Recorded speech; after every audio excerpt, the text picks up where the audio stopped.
Roxy అయితే వాళ్ళ మమ్మీని చాలా కేర్ తీసేసుకుంటున్నాడు. పాపం అది దూరిపోతుంది చూసారా భయంకి, కిందకి వెళ్ళిపోయింది పాపం. వాడైతే పాపం అస్సలు వదలట్లేదు.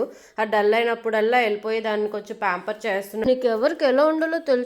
పాపం ఏడు మిస్ అవుతుంది. మధ్య చాలా మనీ సేవ్ చేద్దాం అనుకుంటున్నా, బట్ సేవ్ చేసి ఏం లాభం, కావాల్సినప్పుడు యూస్ చేసుకోవాలి కదా. నేనైతే మా ఫ్రెండ్ పెళ్లి శ్రీకాకుళంలో ఉంది, వెళ్దామా అని మా తమ్ముడు కడితే ఓకే అన్నాడు. బట్ కార్ లో ఎక్కువ అవుతుంది, ఎందుకు లేక బండిలో వెళ్దామంటే సరే బండి అయితే లాంగ్ డ్రైవ్ లాగా ఉంటది కదా వెళ్దామని చెప్పాను. నేనైతే కార్ కి అయితే టోల్ గేట్స్ అవన్నీ ఉంటాయి, బట్ బండికి అయితే అలా ఉండదు కదా. నా మైండ్ అలా ఆలోచించింది అనమాట. సో నేను సేవ్ చేసేవచ్చు అని కార్ లో వెళ్తే ఒక 1 అవర్ లో అయిపోయేది, బట్ బండి మీద వెళ్ళాం కాబట్టి మాకు 2 అవర్స్ పట్టింది. సో పెళ్లి అయితే అటెండ్ అయ్యాం.